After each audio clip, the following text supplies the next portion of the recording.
Բարև ձեզ հարգելի դիտողներ, YouTube-յանի Մալիքի եթերում զրուցելու եմ Տեր Արմեն Քահանա Մելքոնյանի հետ։ Բարև ձեզ։ Ողջույն Նարեկ ջան, ողջունեմ քեզ եւ կողմընկերները։ Իմիջի այլոց ասեմ, որ ամենահաճելի հարցազրույցը, որ ինձ համար, որ ես անում եմ, ծեր հետ է։ Որոշ մարդիկ հետս համացայն չլինեն, բայց ես միշտ շատ ուրախ եմ, որ ձեզ հետ է լինում հարցազրույցը, մասնավորի։ Շնորհակալություն, սա թողի գիտություն ընդունեն ձեր աջակիցները մեկնաբանություններ թողնելիս։ Եվ հարցազրույցը սկսենք մի ուշագրավ տեղեկությամբ։ Մայրաթորից հայտնում են, որ ամենայն հայոց կաթողիկոս Գարեգին II-ը հրավիրել է եպիսկոպոսած ժողով, որը տեղի կունենա Ավստրիայում փետրվարի 16-ից 19։ Սա ընդունված պրակտիկա է եպիսկոպոսած ժողովը մայրաթորից դուրս անել։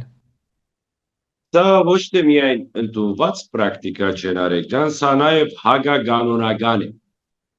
որովհետև եպիսկոպոսական ժողովը միայն պետք է տեղի ունենա մայր աթոռի մեջ։ Բայց սա եկեղեցական չի, եպիսկոպոսած ժողով է։ Եպիսկոպոսական ավելի կարևոր, այսինքն որևէ մեկ եպիսկոպոսական ժողովը պետք է տեղի ունենա մայր աթոռի տարածքի մեջ։ Բայց այսինքն չեմ զարմանում, որովհետև մենք գիտենք որևէ մեկ օրինական բան չկա այս համագարքի մոտ, իրենք ինչ ուզում են անում են, հավանաբար այդ պատճառներից մեկը, որ իր աղբերը Մոսկվայից չի կարող գալ, դա պատճառներից մեկն է, բայց այսինքն նույնիսկ իստեղ տեսնում եմ, որ աչարություն կա, լավ քո աղբոր համար դու պատրաստ ես տեղափոխել ուրիշ երկիր, բայց օրինակի համար այնտեղ դու ունես 4 եպիսկոպոսներ, որոնք բերտերի մեջ նստած են։ Օրինակի համար, եթե դու մտածեիր, որ դա գնայիր եւ բերտի մեջ անեիր, այն ժամանակ կասեին, որ աչարություն չկա, մեծամասնությունը բերտի մեջ է, թող գնա բերտի մեջ անի կամ ինչ-որ մի ձև գտնի։ Բայց հիմա որ դու քո աղբորը համար դառնում ես ուրիշ երկիր, դա այսինքն ոչ թե անօրենություն է, դա նաեւ անպարոյություն է մայր աթոռի նկատմամբ։ Եվ ասում եմ, որովհետև սրանք սրբություն չունեն, ամեն սրբությունները իրենց համար իրենց շահի համեմատ կդանեն եւ ինչպես որ իրենց պետքա, այսպես էլ կանեն։ Այնպես որ շատ էլ սպասելիք չկա այնտեղից, ինչ ժողով պիտի անեն, ինչ պիտի որոշեն։ Իրենց որոշումներից Երևանում աներ, մայրաթոռում աներ, որ Եզրաս arczepiskopos Ներսիսյանը իջներ Զվարթնոցու դիմակավորված ԱԱՑ-ականները կանդալեին տանեին։ Հա, բայց նա ինչու իր եղբայրը կամ ինքը ինքզիկ պիտի հասցներ այնտեղ, որ ԱԱՑ-ն ցերպակալի դանի, ինչու համար։ Ինչու օրինակի համար ես որ գալիս եմ, ինչ չեն ցերպակալում։ Ուրեմն պատճառը նրանցից է, չէ՞։ Իսկ երկրորդ էլի եմ ասում, դուք Փաշինյանի կողմնակիցն եք, դրա համար ձեզ չեն տանում։ Չէ, Նարեկ ջան, ես այդ սխալ մոդեցումը կա իմ մասին, ես ընդհանրապես էլի ասում եմ, ես քաղաքական որևէ մեկ պատկանելիություն չունեմ։ Ինձի համար ես որպես սպիրկահայ, ով որ աթոռին նստած է ղեկին, ինքը իմ վարչապետն է եւ ես ստիպված եմ բարոյապես ենթարկվել, հարգել եւ խորհել։ Դա ինձ համար այս է սկզբունքը, թե ես ընդհանրապես քաղաքականության մեջ ոչ մի ձևով չեմ մխրճվել, չեմ մխրճվում եւ չեմ էլ մխրճվելու, որովհետեւ դա մեր գործը չի։ Եվ ըստ կանոնակարգի հոգեվորականը բնավ եւ երբեք իրավունք չունի խառնվելու քաղաքականության մեջ եւ եթե որևէ մեկ հոգեվորական ինքզինքին թույլ տա քաղաքականությամբ զբաղվելու, ինքը ամիջապես պետք է գարկալույց լինի եւ անշուշտ այդ կանոնն էլ չի գործում, որովհետեւ մենք տեսանք ինչքան եպիսկոպոսներ մխրճվեցին քաղաքականության մեջ եւ մխրճվեցին անփարոյականության մեջ, անովհանդերձ ցայ բարբարո հանաբադի մնացին անբադիր, ընդհակառակը պատժվում են նրանք, որոնք արդարության ցայնն են բարձրացնում։ Այսինքն միակ պատճառը դա եղբոր հետ կապված խնդիրն է, որ երկրից դուրս են անում այդ ժողովը։ Այո, եւ դա հստակ ասում են, որովհետեւ իր եղբայրը չի կարող գալ, նրա համար ուրիշ երկիր են անում։ Եվ ես ձեզ ուրիշ բան ասեմ, ես նաեւ իմացա, որ դա ժամանակավոր որոշում է, որ Զվիցերիա պիտի անեն, ես կարծում եմ վերջավորության պիտի անեն Ռումենիան։ Այսպիսի ինֆորմացիա էլ ունեմ։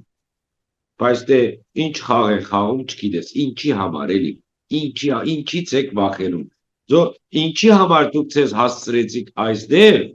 որ դուք վախենաք նույնիսկ ժողով անել, որովհետև իրենք գիտեն, որ ժողովուրդը ոնց որ Ֆրանսիայում հավաքվեցին եւ իրան թուքումուր արեցին, նույնպես գարան Զվիցերիա անել, նույնպես գարան Ռումենիա անել, նրա համար թողնում են վերջին պահին, համենայնդեպս, այդ չի կարևորը։ Էականը որ ասեմ, որ մեր եկեղեցում գարկ ու կանոն չի մնացել, բայց ես ցավում եմ ասել, որ մեր եկեղեցում ժողովուրդ էլ չի մնացել։ Այսինքն պաստորեն մեր ամենամեծ ցավը այն է, որ մենք գիտագից ժողովուրդ չունենք։ Այսինքն մինչև այսօր հակառակ այս բոլոր սկանդալներին, որ տեղի ունեցան, հակառակ այս բոլոր անպարերականություններին, մենք դակավին տեսնում ենք ժողովրդի մեջ կան մարդիկ, որոնք ասում են, որ սա ընդրված կաթողիկոս է, սա օծված կաթողիկոս է, ոնց որ դուք անցել անգամ ասեցիք Նարեկ ջան, այնպես որ այնքան ժամանակ, որ մեր ժողովուրդը հոգևոր դգիտության մեջ է, եւ այդ հոգևոր դգիտության պատճառն իսկ հենց այս հոգևորականներն են, որոնք ուզեցին, որ ժողովուրդը դգետ մնա, որովհետև եթե ժողովուրդը հասկանա, եթե ժողովրդի աչքը բացվի, իրենք չեն կարող այդ աթորին նստել։ Եվ սա հենց այս էր, ինչ որ եղավ նաև 2018-ին, եւ որ մենք հելանք Գդրիչ Ներսիսյանի հրաժարականը 2018 հասնելը, բայց Մայրաթորի տեղեկատվական համակարգի տնօրեն Տեր Եսայ Քահանա Արթենյանի խոսքը մեջ բերեմ։ Ասում է ինչ էլ ասես, եկեք զերծ մնանք մարդկանց վիրավորելուց։ Ասում է, հարկ է ընդգծել, որ հայ առաքելական եկեղեցու որևէ ժողովական մարմին բացառությամբ ազգային եկեղեցական ժողովի իր նիստերը կարող է գումարել ցանկացած վայրում, նման նախադեպեր եղել են ինչպես եպիսկոպոսատ ժողովի, այնպես եւ Գերագույն հոգևոր խորհրդի գումարման պարագայում։ Ուստի ամենայն հայոց կաթողիկոսի հրավերով եպիսկոպոսատ ժողովը տեղի կունենա Ավստրիայում։ Այսինքն ասում են, որ սա խնդիր չէ, բացի ազգային եկեղեցական ժողովից, այն երկուսը կարող են ցանկացած տեղ անել։ Հիմա դուք ինչ եք սա խնդիր համարում։ Շատ լավ, եթե կարող են ցանկացած տեղ անել, թող նախաբադվությունը դային իրեն 4 եպիսկոպոս եղբայրների, որոնք Պերտի մեջ են, եւ թող գնային Պերտի մեջ անեին։ Ավելի լավ չէ, թե իր եղբայրը ավելի կարևոր է, քան այս 4-5 եպիսկոպոսները, որոնք Պերտի մեջ են։ Բայց կարող է ածն չթողեր այդ բոլոր եպիսկոպոսները մտնել։ Դիմել են, թող դիմեն, երբ որ մերժվեն, այն ադեն կիմանանք, որ մերժվեցին։ Հավա ինչի՞ս ամենայն հայոց կաթողիկոսն է։ Եթե ինքը այդքան իշխանություն չունի, այդքան խոսք չունի, որ Պերտի մեջ մի հատ ժողովասրան դրամատրեն, որովհետեւ այնտեղ գադարեն այդ ժողով, հավա ինչի կաթողիկոս է ինքը։ Ուրեմն ոչ մի իշխանություն չունի եւ իր խոսքը ոչ մի ցևով լսելի չի ոչ մեկին։ Եվ 18-ի հետ կապված ինչ էիք ուզում ասել։ Այո, պիտի ասեի, որ ճիշտ 2018-ին էլ ճիշտ այս դեպքը եղավ, եւ որ մենք սկսեցինք այդ շարժումը բանջելով Գդրիչ Ներսիսյանի հրաժարականը, ժողովուրդը այն ժամանակ չմիացավ։ Միևնույն դկիլության մեջ էր եւ այսօր ինձ համար է ցավ է որ 7 տարի անցավ եւ այս 7 տարվա մեջ ժողովուրդը ինչքան բաներ իմացավ անով հանդերձ այս նույն դկիլության մեջ իմ այս ուզում եմ այստեղ մի քիչ ճագերտներ բացեմ մի քանի ճագերտներ բացեմ ուրեմն ինչ առաջողները գիտեմ որ 2018-ի շարժումին Ես ոչ թե մասնագիծ եմ, ես նաև հիմնադիր հոգևորականներից եմ, ես եւ Հայր Գորյունը, եւ այդ բացումը մենք կատարեցինք, բայց ես նրանից հետո քաշվեցի։ Եվ իմ քաշվելուց պատճառը, անշուշտ այս բակից ինչի եմ բացում, որովհետեւ երեք դուք կամարջոր Գևորգ Սրբազանի հետ հարցազրույց ունեցաք, ինքը անդրադարձավ այդ հարցին։ Ուրեմն Գևորգ Սրբազանը այն ժամանակ ինձ հետ հանդիպում խնդրեց։ Եվ մենք հանդիպեցինք եւ ինքը ասեց որ ավելի լավ է որ հիմա այս շարժումը դադրի մենք միասնաբար սկսելու ենք այս դադրումը այս շարժումը ավելի ուժեղ բայց ավելի ուշ եւ ըստ երևույթին մենք ավասիկ այսօր Գևորգ Սրբազանի այդ խոստումը իրագործվեցավ պաստորեն կան հոգեվորականներ ինչպես Գևորգ Սրբազանը, որ 2018 թվականից ի վեր ծրագրում են, որ այս կաթողիկոսից ձերբազատվեն։ Հիմա այդ օրերին, երբ որ ես Գևորգ Սրբազանի հետ հանդիպեցա, ուրեմն մեր շարժման դղերքը ոչ թե բադահական, ես ասել էի, թե ուր ինձ պիտի գտնեն, մեքենայով պիտի կանգնեն, եւ այն կաֆեում, որտեղ ես Գևորգ Սրբազանի հետ էի նստած, այդ երիտասարդը, որ եկավ ինձ հանդերից տանելու, տեսավ, որ ես Գևորգ Սրբազանի հետ եմ նստած։ Եվ այն ժամանակ ուրեմն ինձ ասեցին, որ ես տավաճանեցի շարժումը, այսինքն շարժումից հրաժարվեցի, որովհետև Գևորգ Սրբազանի հետ եմ հանդիպել։ Հիմա ճիշտ ժամանակն է ասեմ, որ Գևորգ Սրբազանի հետ հանդիպման հիմնական նպատակը այն էր, որ այս շարժումը ավելի կազմակերպված եւ ավելի մեծ տապով եւ եպիսկոպոսներով սկսի։ Բայց քաղնիկ չէ, որ պիտի ասեմ, նույնիսկ այն ժամանակ 2018-ին, եւ որ մենք սկսեցինք շարժումը, գային եպիսկոպոսներ, որոնք մեզ մղում էին այդ շարժմանը դուխ տալու։ Օրինակ Աչաբահյան Սրբազան, օրինակ Բաքրատ Սրբազան։ Այս երկուքը այն եպիսկոպոսներն էին, որոնք մեզ քաչալերում էին այդ շարժմանը մեջ։ Բայց հետո երբ որ տեսան, որ շարժումը ցախողվում է եւ ժողովրդականություն չի ունենում, նրա համար իրենք հետ կաշվեցին եւ ետ գնացին իրենց աթոռներին տակ նստեցին, որբեսի իրենց դեմերից չզրկվեն եւ իրենց աթոռից չվտարվեն։ Այնպես որ նրանք էլ էին մասնակից այդ գործընթացին։ Այո, սադարող էին եւ նույնիսկ ես ուրիշ անուններ էլ գա, որ մինչև հիմա չեմ դվել, բայց հիմա ծեր ետերով ասեմ այն եպիսկոպոսներին, որոնք մինչև այսօր բահած են Գդրիչ Ներսիսյանի կողմը, ասեմ հիշեցեք, եւ որ դուք հանդիպում էիք մեզ հետ, իմ ասնավորի երկու եպիսկոպոս, որոնք ինձ հետ էի հանդիպում, եւ իրենք առաջարկում էին իրենց տեխնազությունը որպես դեղաբահ եւ որ Գդրիչ Ներսիսյանի երթա։ Եվ մենք խոսեցինք դղոց հետ եւ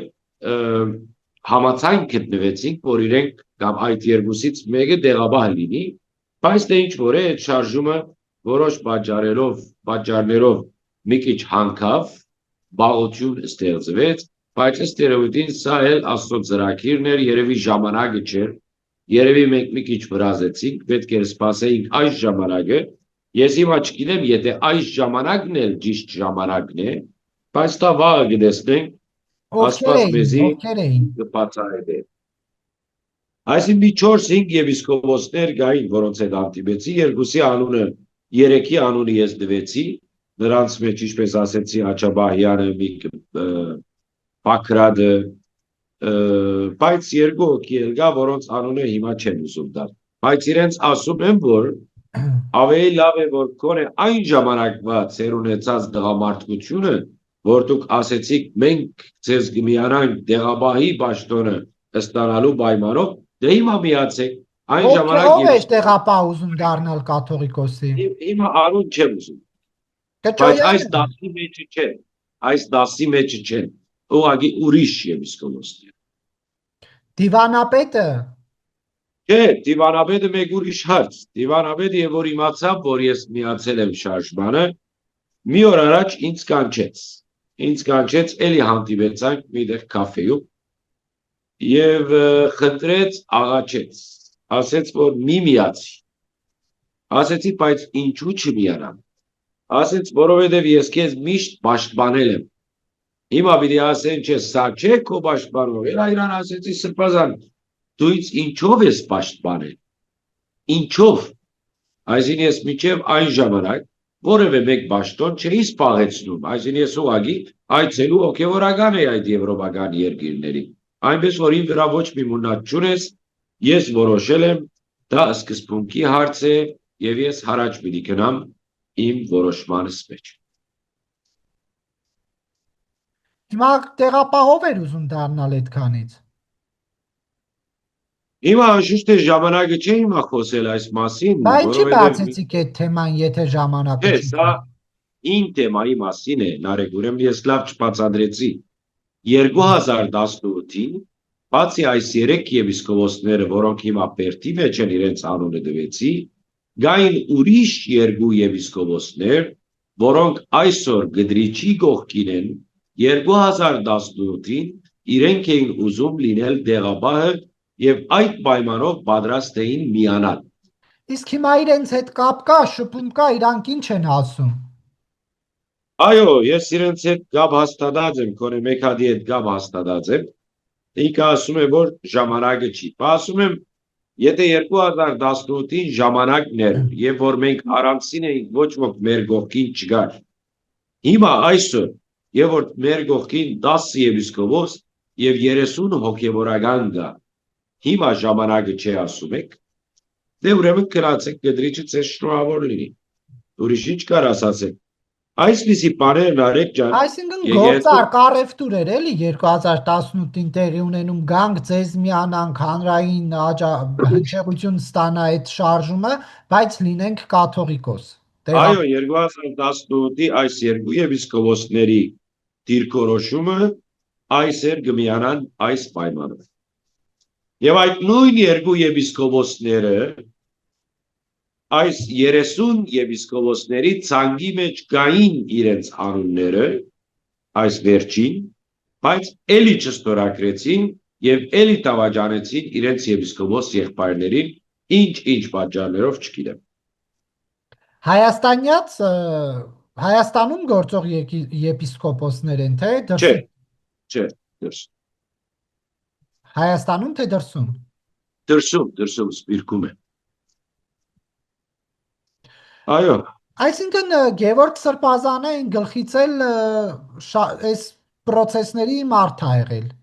Այո, եւ ասում եմ 2018-ին ինքը անցյալ որ մատնանշել, որ ինքը պատճառ է եղել, որ նույնիսկ որոշ հոգեվորականներ այդ շարժումից դուրս գան, այդ դա նկատի ուներ եւ ես նրանցից մեկն էի, որ իր խոսքի վրա հիմնվելով, որ այս բարեկարգումը պիտի սկսի ավելի հզոր, ես նրա համար ուրեմն քաշվեցի այս շարժումից եւ սպասեցի հարմար բահը եւ ըստ երևույթին հիմա եկավ հարմար բահը եւ 10 եպիսկոպոսներ եւ 30 քահանաներ եւ հույսով ենք որ դակավին կմիանան ուրիշներն արեք։ Բայց կարծեք թե այս ձեր գործընթացը տեղում դոփում է, նորություն չկա, ոչ մի զարգացում չկա։ Էլի ասում են միշտ խաղաղությունից հետո մի հատ ուժեղ քամի է գալիս, չէ՞։ Սպասենք տեսնենք այդ քամին երբ պիտի գա։ Ճիշտ ասած ոչ թե միայն դու ես ասում Նարեկ ջան, այդ զգացումը բոլորիս մոտ է, որ շատ խաղաղվեց ամեն ինչը եւ ինչ է սպասվում, երբ է լինելու, բայց ես կարծում եմ որ դա հանգարձակի պիտի լինի, հույսով եմ որ ավելի երկար չդեվի, որովհետեւ մեր ժողովուրդը արդեն ոչ թե միայն ժողովուրդը, դուք էլ հոգնեցիք, դուք թղթակիցներն էլ հոգնեցիք այս հարցից, որովհետև էր հարց չկա, որ դակ կամ հարցազրույցի հրավիրեք ինչ-որ մեկը։ Եվ Գևորգ Սրբազանը դատական հայց էր ներկայացրել կաթողիկոսի դեմ, ինչ-որ ընթացիկ որոշում կայացվեց, որ նա շարունակել է թեմը ղեկավարել։ Ես շատ ուրախ եմ, որ այդ քայլը ձեռնարկեց Գևորգ Սրբազանը եւ դա մեզի թուր բացավ։ Այսին թուր բացավ, որ բոլոր հոգեվորականները, որոնք անարտարությամբ գարկազրկվել են եւ դուրս են տրվել եկեղեցուց, իրենք մեծ հաջողությամբ կարող են դատի գնալ եւ թիմել։ Ի վերջո ես էլ այդ մարդկանցից եմ լինելու, որ շուտով պիտի կամ Հայաստան եւ դատական հայց պիտի ներկայացնեմ իբրև Հայաստանի Հանրապետության քաղաքացի, քանի որ եկեղեցին ինչ դիրություն չարեց, ուրեմն իմ պետությունը պետք է ինձ դիրություն անե եւ իմ արդար դատը տեսնի եւ այդ process-ը շուտով սկսելու է ոչ թե միայն մեզ, այլև նաեւ ուրիշ հոգեվորականներ էլ գիտեմ, որոնք այդ process-ը պիտի սկսեն։ Դատական, այո։ Որովհետեւ մենք բոլոր ապացույցներ ունենք, որ անարդարությամբ եւ միանցնյա որոշումներ է կայացվել ըստ իրենց կմահաճույքի։ Օրինակի համար իմ բարակային անպաստանությունը այն էր, որ ես առանց թեմագալ առաջնորդի արտոնության ես լքել եմ իմ ծառայության վայրը Բելգիա, Հոլանդիա եւ եկել եմ Բուլղարիա, բայց դա լրիվ սդախոսություն է եւ նրա համար էլ քիչ առաջ ասեցի, որ ես այն ամենամեծ սդախոսն է, որովհետեւ ես ունեմ ապացույց, որ ես հրաժարական եմ թիմել Բելգիայի, Հոլանդիայի առաջնորդին եւ ունեմ ապացույց, որ ինքը ընդունել է իմ հրաժարականը եւ զիս ազատ է արձակել, որ ես գարամ ուրիշ դեղ գնալ, թե չէ ես չէի կարա հելնել գալս դեր, բայց ուղղակի իրենք ոնց ուզում են այսպես ներկայացին, հաշվեկնություն չկա, հակ հաշիվ բանջող չկա, որ ասի որ ախպեր ինչու եք սուտ խոսում, ախր այս մարդը հրաժարական թիմել է, այո, դուք ընդունել եք, այո, ազատ գացուցել եք, այո, բա ոնց եք ասում, որ ինքը լքել է իր ծառայության դաշտը։ Այսինքն անարտարություն, սդախոսություն, դժբախտաբար անարտարությունը դիրում է այնպիսի մի դեպ, որ պետք չէր դիրեր։ Եթե անարտարությունը դիրում է քաղաքական դաշտի մեջ, դա հասկանալի է, նրանք աշխարհիկ մարդիկ են, բայց եթե որ դիրում է եկեղեցու մեջ, դա հասկանալի է, որովհետև այնտեղ հոգևոր գառույց է, եւ այնտեղ քարոզվում է արտարությունը եւ սերը եւ միասնականությունը։ Բայց հակադարձություններ կան, ասում են եկեղեցական այդ որոշումները չեն կարող դատարանում վիճարկվել, որովհետև դա կաթողիկոսի լիազորությունների շրջանակներում է նշանակել, ազատել, այլ պաշտոնի նշանակել, սա ասում են, որ չի տեղավորվում այդ դատական գործընթացը։ Այո, դե այսպես պիտի ասեն, բայց ի վերջո մենք աշխարհից գդրված չենք։ Եվ մենք որպես հայ առաքելական եկեղեցի մեր գլխի վրա դարբեր թակ չկա մույս երկրներից։ Օրինակի համար Բելգիայում մի քանի առաջնորդներ, մի քանի հոգևորականներ, որոնք դուրս տրվեցին եկեղեցուց, իրենք գնացին դիմեցին տադական ատյան, աշխարհիկ եւ այնտեղ նույնիսկ վնասուց հատուցում ստացան եկեղեցուց, որ իրենք անարտարությամբ վերաբերվել են իրանց դեմ։ Հիմա մենք էլ եթե չունենայինք հավանաբար այդ օրենքները կամ ինչ որ գսեր այսօր, հավանաբար դա այն ժամանակի համար էր, եւ որ մենք pedagogiություն չունեինք, եւ որ եկեղեցին էր սպառում այս բոլոր հարցերով, բայց այսօր մենք pedagogiություն ունենք եւ պետությունը եւ տադական համագարկը պատրաստ է եւ բարդավոր է սպառվի իր քաղաքացիներու նկատմամբ կատարված անարտարությամբ։ Դա կապ չունի, դա եկեղեցական իշխանություն է, դա աշխարհիկ իշխանություն է, անց է, ինչ է, բայց ի վերջո եթե անարտարություն կա, ես որպես Հայաստանի Հանրապետության քաղաքացի, Հայաստանի Հանրապետության տադական համագարկը բարդավոր է իմ դադը տեսնել։ Եվ ես շուտով դիմելու եմ եւ այդ տադական ադյանից պահանջում եմ արդարություն։ Տեսեք, բայց օրինակ թեկուզ եւ լավ, ենթադրենք այս ամեն ինչը օրինական է եւ այլն հակասահմանադրական չի, չնայած որ պնդում են Մայրաթորի կողմնակից իրավաբան փաստաբանները, որ հակասահմանադրական է, բայց այնուհանդերձ հիմա օրինակ Գևորգ եպիսկոպոս Սարոյանի հետ կապված այդ որոշումը, որ դատարանը միջանկյալ որոշումը կայացրեց, հիմա ինչ օգուտ է դա տվել, կաթողիկոսի տնօրինությունը չի չեղարկել պաշտոնից ազատելու այն հայ Ռուբենին հետ չի կանչել, այսինքն ոնց կար իրավիճակը այդպես մնացել է, հիմա դատարանները, որ այդքան որոշումները կայացնեն եւ իրավիճակ չփոխվի, դրա իմաստը, նպատակը ո՞րն է։ Հիմա իրավիճակը փոխվելու, այսինքն իրավիճակը ինչու չի փոխվում, փոխվում է։ Հիմա օրինակի համար իմ բարակային իրենց որոշումը զրոյական է, որովհետև այսօր ես Վարնայի եւ շրջակայքի հոգևոր հովիվ եմ, քանի որ այս դեղի իշխանությունները իրենք են որոշողը, թե իրենց հովիվը ով է։ Հիմա Գևորգ Սրբազանի բարակային էլ նույնն է, եւ որ պետությունը ընդունում է ուրեմն այնտեղի մասիացոց ընտեմի առաջնորդը Գևորգ Սրբազանին, ինքը միջև առավոտ տո ասի, որ այնպես չէ։ Այսօր նույնպես Վարնա պետական իշխանությունները զիս կճանչնան որպես Վարնայի հոգևոր հովիվ։ Մինչև առավոտ թող գնա գդրիչը եւ իր արբանյակը ասեն, որ այսպես չէ։ Դե հիմա Մասիսի թեմում էլ հայր Ռուբենին են ճանաչում որպես թեմի առաջնորդի տեղակալ։ Ջանում հայր Ռուբենը թող գնա իր գնոջ ու երեխաներով զբաղվի, ջանում։ Եթե դիրություն չեն կարող իրանց ընտանիքին անել, պիտի գնան թեմ պիտի առաջնորդեն, Դե եւ որ իրենք ինչպես չեն է օրինակ, կարողացել իրենց ինչպես է մեծությունը օրինակ, կողմել։ բայց հայր Ռուբենը ընտանիք ունի, նա կուսակրոն քահանա է։ Թե Այո, հոգևորական ասում եմ քահանա, հոգևորական է կուսակրոն։ Կուսակրոն է, բայց ինքը գին եւ երեխա ունի եւ դա կաղնիկ չէ, բոլորն էլ գիտեն։ Այսինքն չէ, կաղնիկ է, կաղնիկ չէ։ Երբ Այսինքն որ մեկը չի կարողանում իր ընտանիքին դեր լինել եւ չի կարողանում համարցակ հայտարարել, որ ինքը գին երեխա ունի, այսպեսով դավաճանած կլինի նույնիսկ իր ընտանիքի էլ ուր մնաց պիտի գնա առաջնորդ լինի եւ պիտի ովի ոդը։ Ինչպես պիտի ովես։ Մարդը պիտի կա քեզ հարցնե սրբազան երեխա ունես, գին ունես, դու սուտ պիտի խոսես եւ պիտի ասես ոչ, ես գուսագրոն եմ։ Էդը սդախոսը ոնց պիտի առաջնորդի ինչ որ միտեղ։